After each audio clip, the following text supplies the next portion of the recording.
Yang anehnya lagi, saat karhutla sedang marak terjadi di Indonesia, saham perusahaan kelapa sawit justru mengalami lonjakan kenaikan yang luar biasa. Ini kebetulan yang terlalu kebetulan kan, geng? Dan banyak yang berasumsi saham perusahaan sawit bisa naik karena karhutla yang terjadi dianggap menguntungkan bagi industri sawit karena akan dibukanya lahan baru. Nah, tapi ada yang membantah perihal ini dan menyebutkan kalau kenaikan saham perusahaan sawit lebih dipengaruhi oleh sentimen positif terhadap harga dan prospek minyak sawit atau CPO.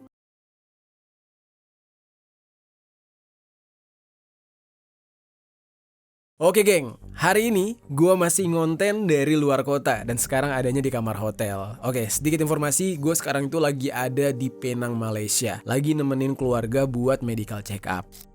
Tapi seperti biasa, kita tetap berbagi informasi. Informasi yang paling penting, informasi yang paling viral saat ini adalah soal kebakaran hutan dan lahan di Indonesia. Kebakaran hutan dan lahan di Indonesia berakibat buruk bagi kesehatan warga. Tidak hanya warga negara Indonesia, namun juga warga negara tetangga seperti Malaysia. Lalu adakah langkah untuk meminimalisasi dampak buruk karhutla terhadap kesehatan warga maupun petugas?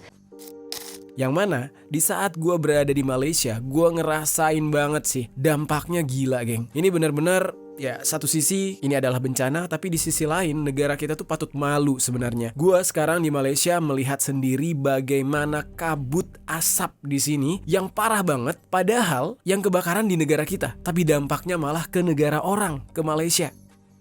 Hari ini gue pengen ajak kalian untuk membahas tentang kebakaran hutan dan lahan ini yang disingkat dengan karhutla.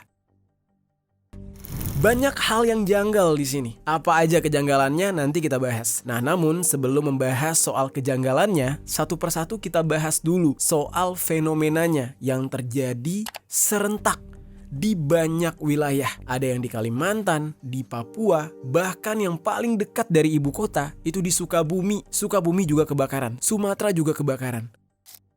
Bagaimana cerita selengkapnya dari pembahasan kita kali ini? Langsung aja kita bahas secara lengkap. Halo geng, welcome back to Kamar Jerry.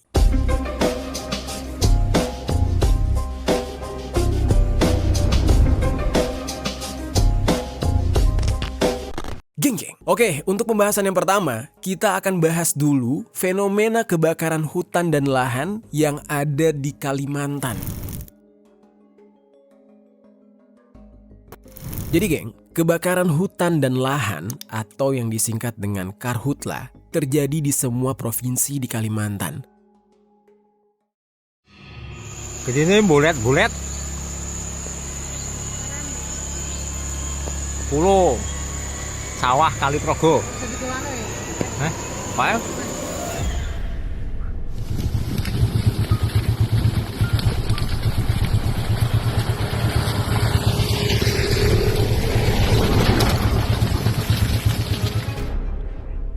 Nah, api berkobar di Kalimantan Utara, Kalimantan Timur, Kalimantan Selatan, Kalimantan Tengah, dan gak terkecuali Kalimantan Barat. Baru melewati setengah tahun, tapi luas kebakaran di Kalimantan tahun ini sudah melebihi luas karhutla di tahun 2025.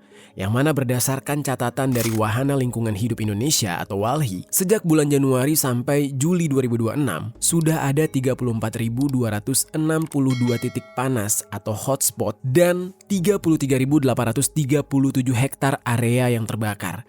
Padahal nih geng ya, musim kemarau di saat ini itu belum mencapai puncaknya. Kalau secara keseluruhan itu ada sekitar 118.420 hotspot di seluruh Indonesia dengan luas kebakaran mencapai 107.649 hektar. Tolong elai dunia. Ini ratusan hektar nah terbakar. Ini ratusan hektar ini kebakar ini. Katanya puluhan hektar lagi, nggak merugikan satu masyarakat lagi. Satu desa ini.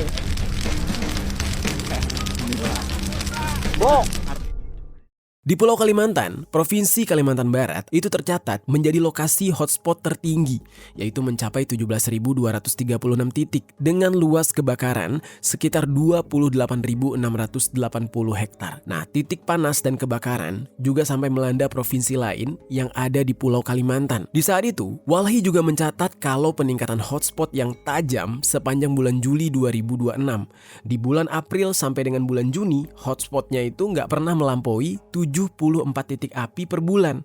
Nah, tapi ini justru melonjak dengan signifikan pada bulan Juli, tiba-tiba menjadi 615 titik hotspot. Kenaikan yang tajam ini juga terjadi di Kalbar dengan 778 hotspot atau sekitar 65% dengan total hotspot skala tinggi di Kalimantan. Melihat data-data tersebut, BMKG itu sudah menekankan kalau pentingnya negara kita bisa siap di dalam menghadapi potensi karhutla di tahun ini, geng. Nah, jadi sebenarnya tuh ya negara sudah harus standby. Dan pernyataan ini juga udah disampaikan oleh pihak BMKG di tanggal 7 April 2026, 4 bulan sebelumnya, di sebuah rapat koordinasi nasional atau Rakornas pengendalian karhutlah. Nah, jadi di sini kita paham ya, geng. Ternyata pemerintah itu udah lama tahu bahwa kebakaran hutan kayak gini bakal segera terjadi dan sudah diperingatkan oleh BMKG. Disebutkan kalau kondisi iklim di tahun ini itu berpotensi lebih kering dibandingkan biasanya. Sekaligus diberitahukan juga kalau ada indikasi musim kemarau yang akan datang lebih awal dan berlangsung lebih panjang. Dan BMKG kemudian merancang berbagai mitigasi. Yang pertama, melakukan operasi modifikasi cuaca atau OMC dengan metode pembasahan lahan atau rewetting. Terus yang kedua, pemantauan dan prediksi iklim secara berkala. Terus yang ketiga, pemanfaatan Fire Danger Rating System atau FDRS untuk memetakan tingkat kerawanan kebakaran dan juga memantau hotspot dan sebaran asap. Nah, serta memprediksi potensi pertumbuhan awan hujan. Terus yang keempat, memperluas penyebaran informasi mengenai peringatan dini serta memantau dan mengevaluasi seberapa efektifnya langkah-langkah yang sudah dilakukan. Nah, tapi sayangnya, geng, karhutla itu nggak bisa dihindari. Yang mana sepanjang bulan Januari sampai dengan bulan Juli 2026, lahan yang terbakar di 5 provinsi di Kalimantan tercatat mencapai 57.081 hektar. Yang mana ini angkanya sudah melampaui lahan terbakar di Kalimantan sepanjang tahun 2025. Dulu di 2025 itu 55.700 hektar. Sekarang malah meningkat menjadi 57.000 hektar. Sempat beredar di media sosial kalau kondisi karhutla di sekitar Universitas Borneo Tarakan atau UBT yang ada di Kalimantan Utara. Kebakaran hutannya itu sampai membakar lapisan batu bara di bawah permukaan tanah, geng. Nih kalian lihat sendiri videonya. Iya, ini batu bara ini menyala terus ini, nggak padam-padam ini. Panasnya. Dalamnya bro. Panas. Batu bara. Kayak Gunung Merapi. Jadi ibaratnya nih, apinya bakal susah banget dipadamkan karena yang terbakar nggak cuma tumbuhan kering atau tumbuhan-tumbuhan basah juga, tapi tanahnya juga ikut terbakar akibat kandungan batu bara. Kalau kalian lihat video yang gue tampilkan ini, kelihatannya ya kayak lahar di gunung gitu ya, geng. Dan sampai dengan hari Senin tanggal 24 Agustus 2026, asap dan bara masih terlihat keluar dari sejumlah lubang-lubang tanah di sana. Nah, BPBD Tarakan itu sudah mencatat area batu bara yang terbakar sudah mencapai sekitar 1 hektar. Batu bara yang menyala di dalam rongga tanah ini membuat proses pemadaman menjadi lebih sulit lagi, bahkan bisa berpotensi menyebabkan tanahnya ambles di sekitar lokasi karena udah ada api di bawahnya. Kebakaran hutan dan lahan di Kalimantan kali ini itu besar banget, geng, dan membuat asapnya melintasi batas negara Malaysia. Nah, ini jujur cukup memalukan buat kita orang Indonesia. Malaysia dilaporkan mengalami kondisi kabut asap diduga akibat kebakaran hutan di Indonesia yang diperparah cuaca kering dan fenomena El Nino. Kualitas udara yang tidak sehat dilaporkan di 2 wilayah dekat Kuala Lumpur serta beberapa bagian negara bagian Sarawak di Pulau Kalimantan. Yang mana di dalam sebuah keterangan tertulis, Jabatan Pendidikan Negeri atau JPN Sarawak Malaysia mengumumkan kalau indeks pencemaran udara atau IPU di sejumlah wilayah Sarawak berada di dalam kategori yang gak sehat. Dalam beberapa hari terakhir, mereka itu merasa benar-benar di zona merah karena udaranya gak layak untuk dihirup. Nah, untuk mengantisipasi dampak kesehatan terhadap anak, mereka menginstruksikan untuk menghentikan sementara pembelajaran tatap muka di wilayah Kuching, Samarahan, Serian, Sri Aman, dan juga daerah Betong.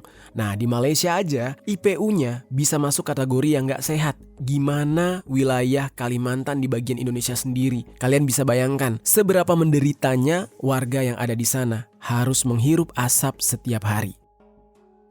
Kita ambil contoh ya di Banjarbaru. Di hari Rabu tanggal 19 Agustus, waktu di mana kabut asap sedang pekat-pekatnya, kondisi ini menunjukkan konsentrasi partikulat halus atau PM2,5 yang berada di atas 400 mikrogram per meter kubik. Kalau dari data BMKG, kualitas udara di dalam angka ini ya geng, ini masuk ke dalam kategori yang sangat berbahaya. Hal ini membuat banyak orang harus mengenakan masker supaya nggak sesak nafas.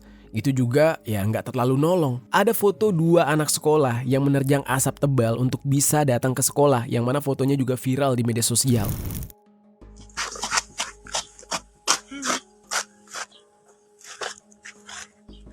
Rokok putih.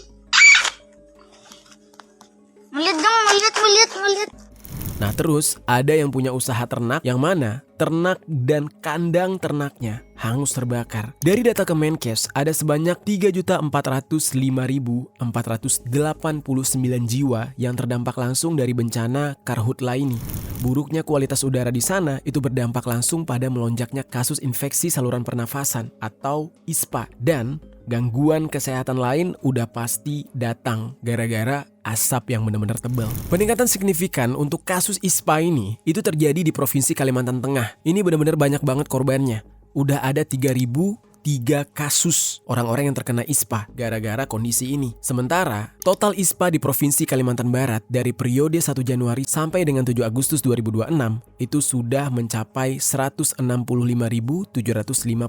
kasus. Gak cuma manusia yang jadi korban, hutan yang terbakar di Kalimantan juga merupakan habitat bagi satwa-satwa liar. Ya kita semua tahu ya, paling terkenal ya udah pasti orang utan. Dan bahkan dari salah satu cerita, kalian bisa lihat di video ini, ada seekor induk ular yang tewas terbakar dan ada terenggiling, terus ada orang utan pun ikut jadi korban. Padahal orang utan termasuk ke dalam satwa yang dilindungi. Bahkan karhutla ini sampai ke kawasan hutan dengan tujuan khusus di Labanan, Kabupaten Berau, Kalimantan Timur, yang menjadi tempat rehabilitasi orang-orang utan. Burung-burung yang biasanya bertengger di pohon pun masuk ke dalam pemukiman warga karena pohon-pohon yang ada di hutan itu terbakar semua. Salah satu jenis burung yang ditemukan adalah burung rangkong. Nah, ada induk burung yang mati karena melindungi anak-anaknya di sarang. Ini kalian bisa lihat videonya.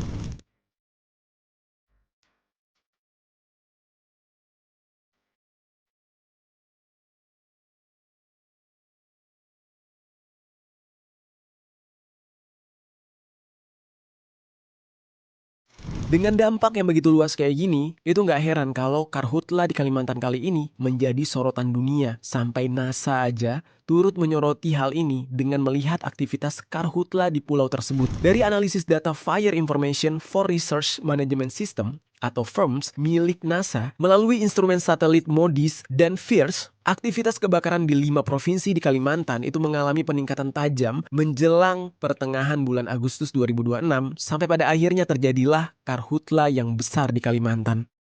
Nah, jadi kalian bisa bayangkan ya geng, betapa besarnya kebakaran hutan yang terjadi di Kalimantan ini. Dan korbannya nggak cuma manusia, tapi juga hewan-hewan. Kebakaran kali ini ternyata nggak terjadi di Kalimantan doang geng. Ini aneh banget ya, entah kenapa Indonesia itu tiba-tiba secara berbarengan jadi banyak kebakaran hutan dan lahannya. Tapi persoalan ini nanti kita bakal bahas di akhir, sebenarnya apa sih yang terjadi dengan Indonesia. Nah itu dia geng, apa yang terjadi di Kalimantan. Jujur aja, memang agak mengerikan ya ketika kebakaran ini terjadi di Kalimantan. Karena di perut bumi Kalimantan itu ada batu bara yang mana apinya bisa menjalar serta awet di bawah tanah. Kebayang tuh susahnya memadamkan api yang masih membara gara-gara di bawah tanahnya masih ada batu bara. Oke, setelah kita membahas Kalimantan, sekarang kita akan beranjak ke Papua. Nah, di Papua juga terjadi kebakaran hutan dan juga lahan. Kita bahas.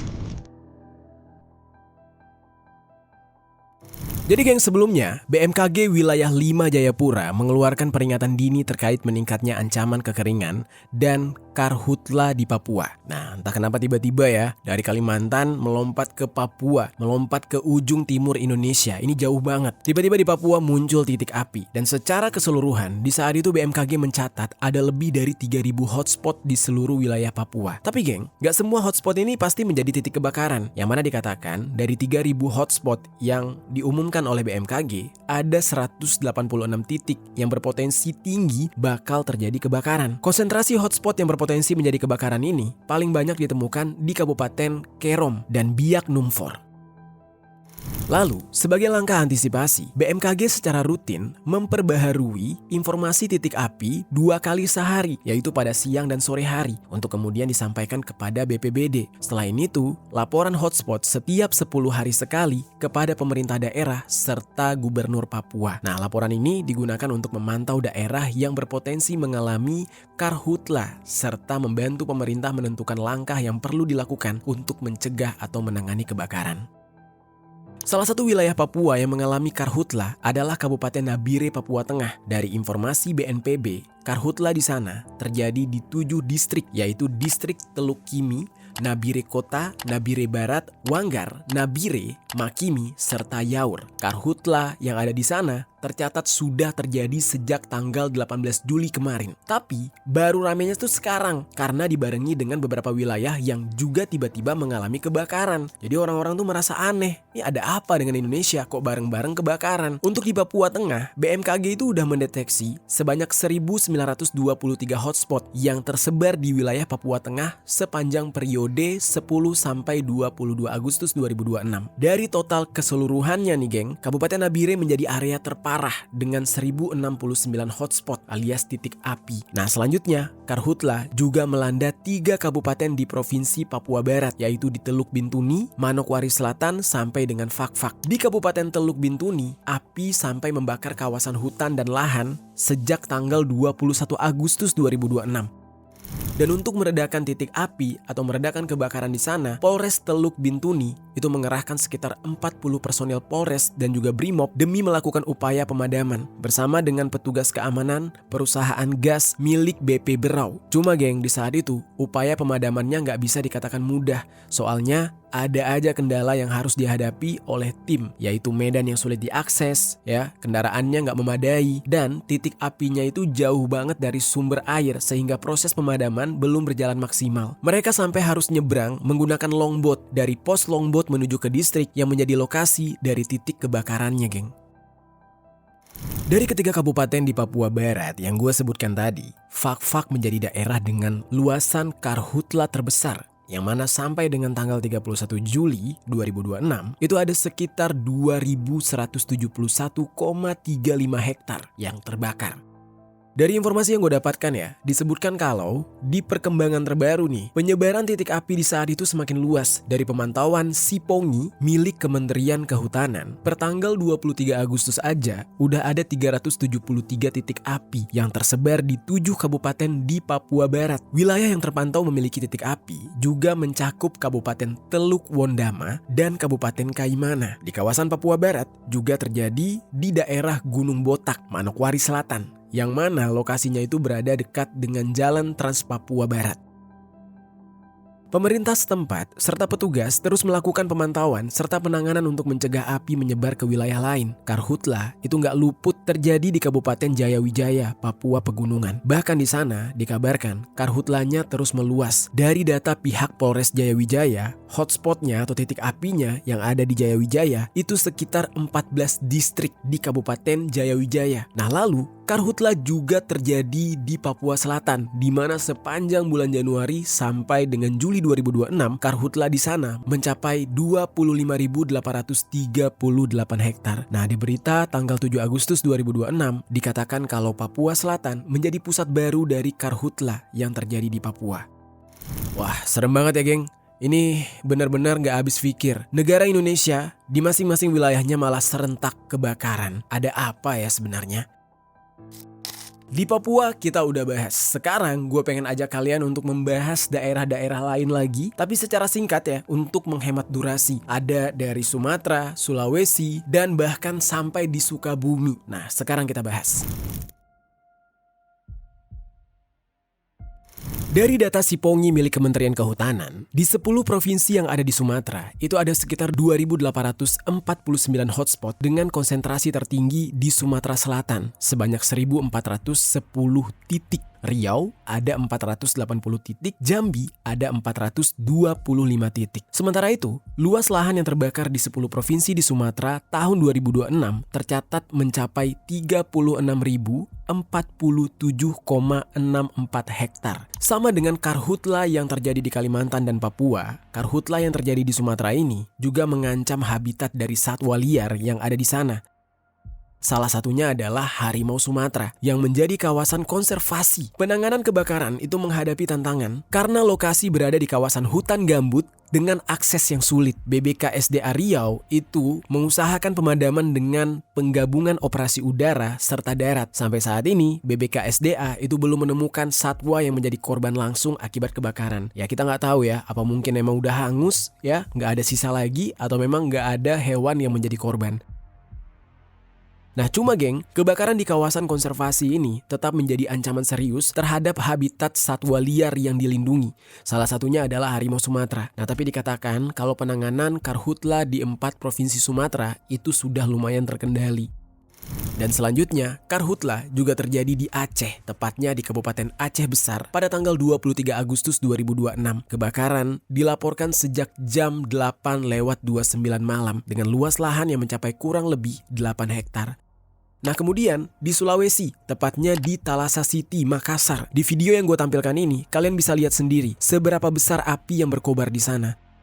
Dan untuk Provinsi Sulawesi Selatannya sendiri, dari data BPBD Provinsi Sulawesi Selatan, ada sebanyak 112 kejadian karhutla sepanjang bulan Januari sampai dengan bulan Agustus 2026. Karhutla di Sulsel ini terjadi di 15 titik, yang mana Kabupaten Nrekang menjadi wilayah dengan luasan terdampak yang paling besar, yaitu mencapai 1044,55 hektar dari 10 kejadian kebakaran. Nah selanjutnya, ada Kabupaten Baru dengan luas area terbakar sampai dengan 315 hektar dari 5 kejadian, dan serta Kabupaten Tanah Toraja yang mencapai 125 hektar dari 11 kejadian. Terus ada juga di Kota Parepare yang tercatat mengalami 25 kejadian karhutla dengan luas area yang terbakar mencapai 20,06 hektar. Kabupaten Pinrang mencatat ada 18 kejadian dengan luas 54,4 hektar hutan dan juga lahan, ditambah dengan 3 hektar perkebunan masyarakat.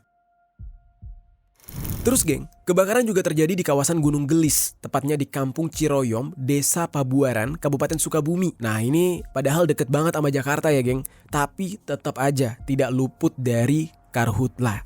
Ini terjadi pada hari Selasa tanggal 25 Agustus 2026 sekitar jam 6:30 malam. Api membakar sekitar 4 hektar ladang warga serta hutan bambu. Nah kalian bisa lihat sendiri ya, Sukabumi aja yang gak jauh dari Jakarta, kebakarannya sebegitu dahsyatnya geng.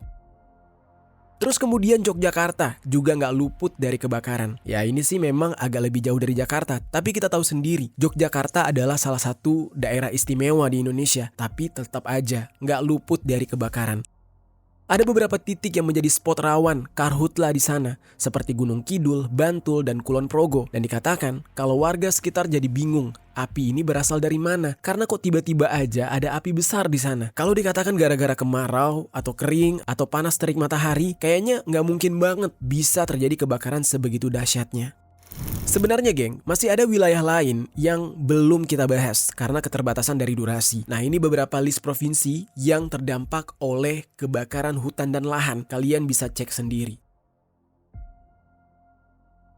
Nah itu dia geng, beberapa daerah di Indonesia yang tiba-tiba serentak terjadi kebakaran hutan dan lahan ini. Nah ini benar-benar janggal. Sebenarnya ada agenda apa di belakang ini semua? Bagaimana bisa setiap daerah bareng-bareng tiba-tiba kebakaran? Kan aneh. Nah sekarang gue pengen ajak kalian untuk membahas penyebab dari kejadian ini, serta apa langkah yang diambil oleh pemerintah kita untuk menanggulangi fenomena ini.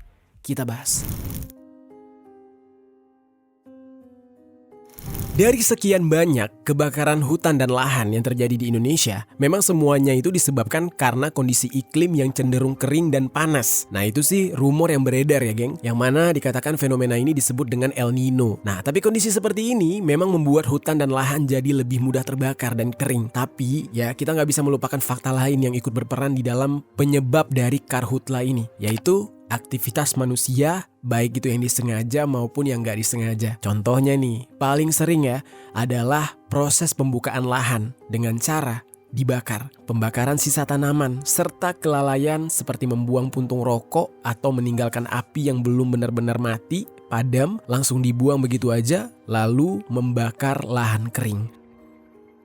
Kalimantan dan Sumatera memang memiliki banyak lahan gambut yang secara alami bisa menyimpan air sehingga nggak mudah terbakar. Tapi kita tahu dengan adanya ahli fungsi lahan dan pembuatan kanal untuk perkebunan bisa mengeringkan gambut terutama saat kemarau. Kebakaran di lahan gambut ini sulit banget untuk dipadamkan karena apinya itu bisa merambat ke bawah tanah, geng. Tapi sebenarnya kondisi El Nino itu cuma menciptakan kondisi yang membuat lahan jauh lebih mudah terbakar seperti cuaca panas dan berkurangnya hujan serta turunnya permukaan air tanah. Nah, namun kebakaran tetap membutuhkan sumber api. Gak semerta-merta tiba-tiba apinya timbul dengan sendirinya. Nah, dari pemberitaan yang ada, polisi menemukan bahwa ada sejumlah kebakaran yang diduga sengaja dilakukan karena pembakaran untuk membuka lahan sebagai cara yang lebih cepat dan murah untuk bisa membersihkan area sebelum ditanami dengan pohon-pohon komersil, termasuk perkebunan sawit.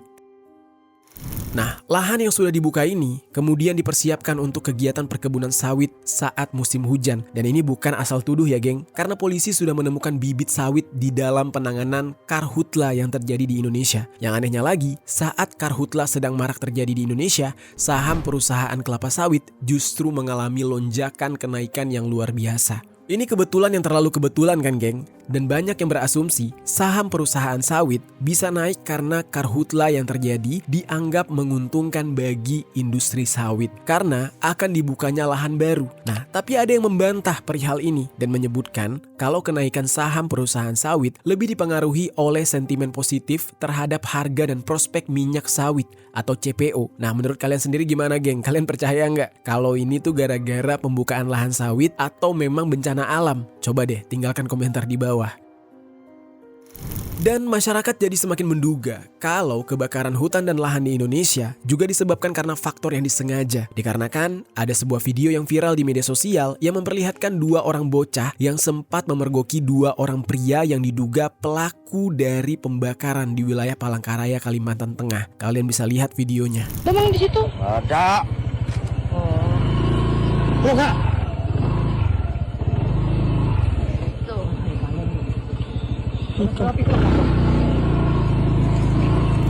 Nah, dua bocah ini berboncengan motor dan menelusuri lokasi pembakaran di malam hari dan di sana mereka bertemu dengan dua orang tadi, yang mana salah satunya sedang merokok, membawa mandau, serta memakai headlamp. Saat ditanya mengenai asal-usul atau sumber api, pria tersebut malah marah dan menyebutkan kalau dia nggak tahu apa-apa. Nah, dua bocah ini kemudian merekam kobaran api dan melewati jalan yang sudah dipenuhi oleh lahan yang terbakar. Nggak cukup sampai di situ, ada lagi video lain yang viral. Untuk video kali ini memperlihatkan sekelompok anak muda yang diduga menyalakan korek di lahan yang kering. Nih, kalian lihat. Nah, lokasi serta waktu pastinya tuh belum terverifikasi, tapi narasi yang beredar menyebutkan kalau diduga wilayah ini masih di Kalimantan.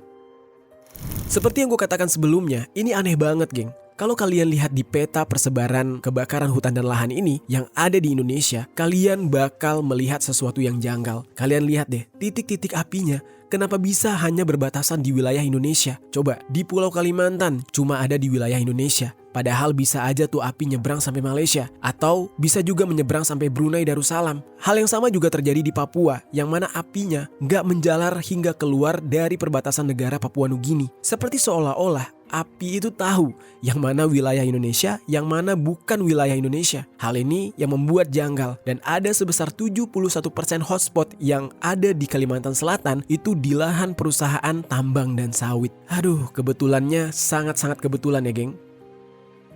Meskipun begitu, sudah ada upaya yang dilakukan oleh pemerintah untuk memadamkan api. Nah, tapi di dalam hal ini banyak masyarakat yang mengkritik. Karena kalau dilihat-lihat, Malaysia dirasa malah lebih serius menangani kebakaran hutan yang notabene terjadi di Indonesia ini. Ya mungkin Malaysia mau turun tangan karena dampaknya harus dirasakan oleh negara mereka juga. Di saat itu Malaysia mengirimkan bantuan berupa pesawat bombardir CL-415MP untuk membantu memadamkan kebakaran di Sumatera. Malaysia dikatakan juga menawarkan operasi modifikasi cuaca. Nah, pemerintah Indonesia juga sudah berusaha untuk turun tangan, yang mana Presiden Prabowo bahkan juga sudah turun langsung ke Kalimantan. Terus, geng, Publik juga merasa penanganan dari pemerintah atas karhutla ini ya di Indonesia itu lambat banget dan terkesan gak serius. Sebagai negara yang memiliki hutan yang luas dan insiden kebakaran yang sudah terjadi berkali-kali, ternyata negara kita tuh gak punya pesawat amfibi yang bisa memadamkan api. Selama ini negara kita cuma menyewa pesawat untuk melakukan waterbombing dan biasanya berjenis helikopter yang mana harganya juga gak murah.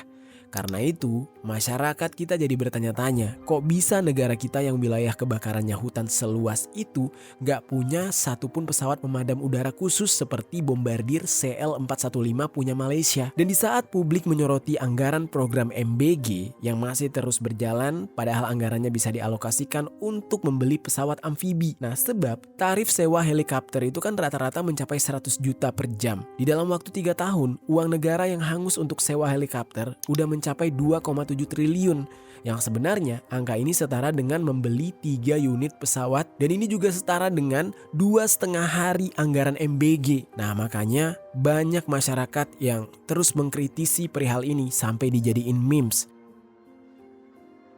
Dan selain itu, masyarakat menyoroti rencana pemerintah kita yang akan membeli motor trail dan membuat sumur bor di dekat hotspot-hotspot tersebut. Nah, Presiden Prabowo bahkan meminta agar sumur bornya segera dibangun di 300 hotspot di Karhutla Riau, yang mana untuk membangun sumur bor ini membutuhkan waktu yang lama.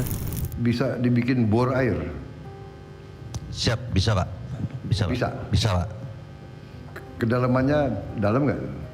Bisa antara 30 sampai 50 meter, itu bisa kita bikin. Segera aja di 300 titik langsung bikin bor air. Udah gitu, harganya juga sempat disoroti oleh masyarakat ketika Pak Prabowo menanyakan berapa harga dari satu sumur bor. Yang ternyata di saat itu dijawab sebesar puluhan juta rupiah. Sehingga banyak sekali netizen yang mengkritik kalau harga tersebut gak masuk akal. Nah, lalu pemadaman menggunakan motor trail yang sedang direncanakan dianggap tidak akan seefektif itu, malah ditakutkan akan memakan korban jiwa jika memaksa untuk masuk ke area hutan yang sedang terbakar. Lalu, publik juga merasa bingung dengan pengerahan personel TNI Polri ke wilayah Karhutla. Sebenarnya ini untuk apa? Dikatakan ada sebanyak 1.000 personil yang dikerahkan ke sana oleh Presiden Prabowo. Dan memang bantuan sebanyak-banyaknya termasuk dari aparat itu dibutuhkan di dalam menangani Karhutla. Tapi bukan itu satu-satunya yang dilakukan. Langkah terpentingnya adalah membeli pesawat amfibi yang sudah didorong oleh masyarakat tapi malah tidak dilakukan. Padahal hal ini justru yang paling krusial. Mengirim aparat dengan cara terjun payung dianggap oleh masyarakat hanya sebagai penunjang aja, bukan solusi utama. Yang membuat publik jadi semakin bingung adalah kabar kalau Presiden memerintahkan Haji Isam untuk mengatasi Karhutla. Yang mana publik di saat itu mempertanyakan apa kapasitas beliau hingga bisa ditunjuk untuk mengatasi kasus ini. Kenapa bukan Menteri Kehutanan? Ya tapi geng, pernyataan dari Prasetyo Hadi selaku Menteri Sekretaris Negara yang mengklarifikasi kalau berita tersebut katanya nggak benar. Presiden Prabowo nggak pernah menunjuk langsung Haji Isam untuk menangani Karhutla. Tapi entah mana yang benar ya geng, karena di sini ya masyarakat juga udah mulai mengkritik kalau diserahkan kepada beliau rasa-rasanya nggak cocok gitu. Karena beliau sendiri adalah seorang pengusaha yang memiliki tambang batu bara dan kebun sawit yang sangat luas. Yang notabene kita sendiri tahu ya, untuk membuka lahan sawit dan tambang batu bara udah pasti dengan cara menebang hutan. Dan gak jarang juga ada yang dibakar. Nah di samping itu semua geng, di dalam kejadian ini pemerintah Indonesia sudah menangkap 72 orang yang dianggap sebagai dalang atau tersangka yang diduga sengaja membakar lahan untuk membuka kebun sawit di daerah Kalimantan. Dan ada beberapa perusahaan ikut terseret. Ada 6 perusahaan pemegang perizinan berusaha pemanfaatan hutan atau PBPH yang dijatuhi sanksi paksaan pemerintah. Mereka ini berinisial PT WEL, PT FI, PT MPK, dan PT WSP yang ada di Kalimantan Barat. Terus ada PT NES di Kalimantan Tengah, serta PT PSR di Kalimantan Timur. Terus ada satu perusahaan berinisial PT MPK yang juga dijatuhkan sanksi yang lebih berat, yaitu pembekuan perizinan berusaha sekaligus paksaan pemerintah. Melalui sanksi tersebut, perusahaan diwajibkan memperbaiki sistem pengendalian kebakaran sekaligus memulihkan area yang terdampak. Dan kabarnya juga geng, Malaysia dan Brunei sebagai negara yang terkena dampak atas kebakaran hutan dan lahan di Indonesia itu mau membawa masalah ini ke ASEAN dengan harapan ASEAN bisa memiliki mekanisme dan solusi untuk mengatasi kebakaran hutan dan lahan di Indonesia. Nah, ini bisa-bisa negara kita juga bisa kena denda nih, geng. Dan waktu itu kita juga pernah bahas soal krisis air, geng. Kalian masih ingat gak konten gue yang ini? Nah, di saat itu banyak yang skeptis dan menertawakan pembahasan tersebut dengan menyebutkan kalau itu hanyalah karangan atau konten halu. Nah, sekarang kalian bisa lihat sendiri ya, geng. Tiba-tiba aja terjadi bencana di Indonesia, yaitu kebakaran hutan dan lahan, yang mana ini berhubungan dengan kekeringan. Bahkan gak cuma di negara kita aja, di Amerika pun saat ini juga terjadi kebakaran hutan. Nih kalian lihat sendiri. Sehingga ini menyebabkan polusi udara. Atau bisa dikatakan krisis udara saat ini sekaligus krisis lahan. Gimana bisa insiden kebakaran ini terjadi secara serempak? Dan dugaannya, geng, fenomena ini merupakan bagian dari agenda tahun 2030 yang dipercaya sebagai agenda yang dibuat oleh para pemimpin dunia serta elit global untuk mengubah tatanan dunia. Jadi dengan adanya krisis udara, krisis lahan, masyarakat jadi harus berobat dan membuat industri farmasi jadi cuan lagi, mengulang pola yang sama seperti kejadian pada COVID-19 dulu. Sementara lahan-lahan yang terbakar ini bakal dimiliki secara sepihak oleh para penguasa atau para elit yang akan mengolah lahan-lahan tersebut menjadi lahan sawit dan lahan komersil lainnya. Para penguasa atau elit ini bakal menjalankan rencana melalui kaki tangan atau eksekutor mereka untuk membuat kebakaran hutan dan lahan. Dan karena ada 72 orang tersangka yang udah ditangkap di waktu yang hampir bersamaan, agak sulit rasanya untuk percaya kalau ini adalah niat perseorangan, dan justru sangat mungkin kalau ada pemain besar di belakang ini semua. Dan siapa lagi yang bisa kalau bukan para elit yang punya uang. Dan agenda 2030 ini merenggut secara perlahan-lahan, dan krisis air pun bakal seperti itu, geng. Rasanya air masih berlimpah ya kan di mana-mana, tapi tanpa sadar ada beberapa daerah yang sekarang stok airnya semakin menipis karena musim kemarau. Dan kemarin kita sudah bahas juga, stok air di muka bumi ini banyak yang sudah dipakai oleh data center AI. Terus beberapa elit sudah membeli lahan-lahan untuk persediaan air mereka sendiri, dan mereka sudah mengantisipasi hal itu dengan membeli lahan yang luas, yang mana nantinya bahkan air pun akan terasa sulit untuk kita dapat. Nah, makanya ada istilah air akan menjadi emas jenis baru.